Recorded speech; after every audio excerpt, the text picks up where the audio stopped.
মিতার রান্নাঘরে আবারও এক নতুন রেসিপিতে আপনাদের সবাইকে স্বাগত। সামনেই তো জন্মাষ্টমী, তাই জন্মাষ্টমী স্পেশাল আজকে নিয়ে চলে এসেছি তালের রসরাজ পিঠে।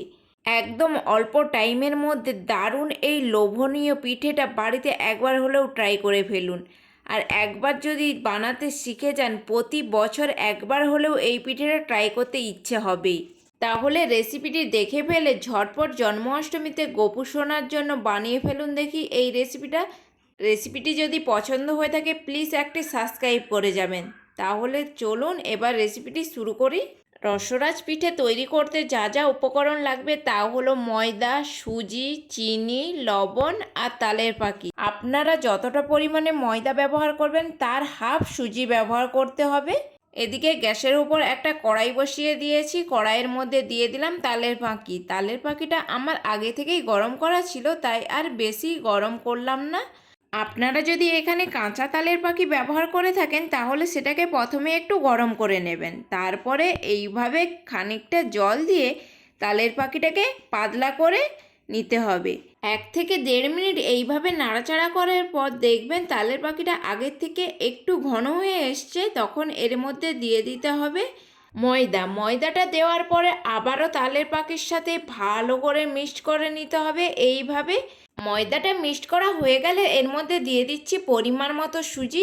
আগেই বলেছিলাম যতটা পরিমাণে ময়দা ব্যবহার করবেন তার হাফ এখানে সুজি ব্যবহার করতে হবে।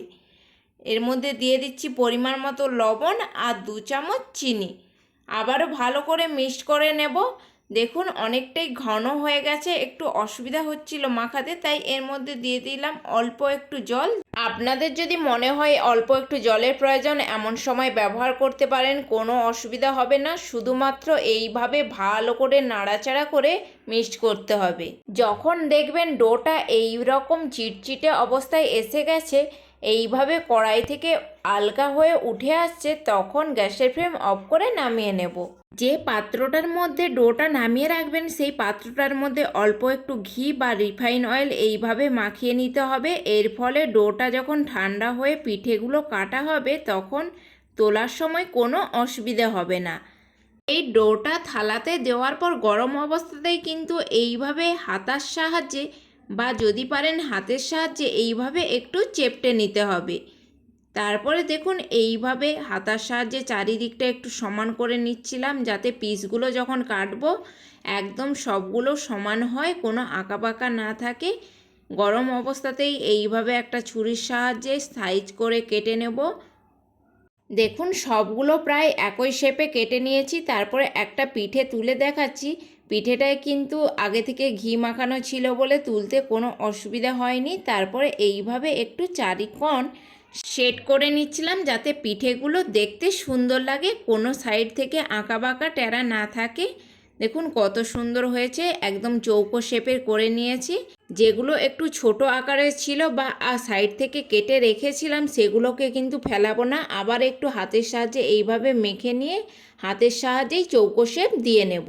দেখুন সব পিঠেগুলো আমার রেডি হয়ে গিয়েছে। এদিকে একটা কড়াইয়ের মধ্যে দিয়ে দিলাম 2 কাপ জল আর 1 কাপ চিনি। একটা চিনির শিরা তৈরি করে নেব। এর মধ্যে দিয়ে দিচ্ছি 2টো এলাচকে ফাটিয়ে। চিনির শিরাটা কিন্তু বেশি ঘন করব না, এইভাবেই ফুটতে শুরু করলে 2 থেকে 3 মিনিট তারপরেই নামিয়ে নিতে হবে। যেমন মিষ্টি দোকানের মিষ্টির রস হয় সেরকম একটা শিরা তৈরি করে নিয়েছি। এরপর এইদিকে পিঠেগুলো ভেজে নেব। তার জন্য গ্যাসের ওপর কড়াই বসিয়ে কড়াইয়ের মধ্যে দিয়ে দিলাম পর্যাপ্ত পরিমাণে রিফাইন অয়েল। তেল গরম হলে একে একে পিঠেগুলো তেলের মধ্যে দিয়ে উল্টে পাল্টে গ্যাসের ফ্লেম লো টু মিডিয়ামে রেখে লালচে করে ভেজে নেব।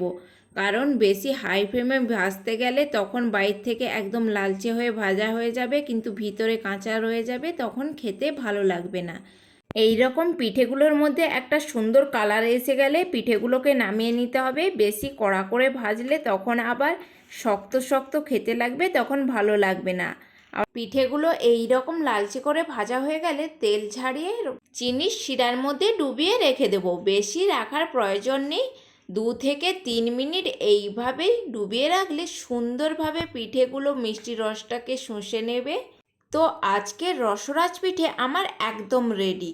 বাড়িতে গোপুসোনা থাকলে অবশ্যই এই বছর জন্মাষ্টমীতে এইভাবে গোপুসোনাকে তালের রসরাজ পিঠে বানিয়ে একবার খাওয়ান। আবারও দেখা হচ্ছে নতুন কোনো রেসিপির সাথে।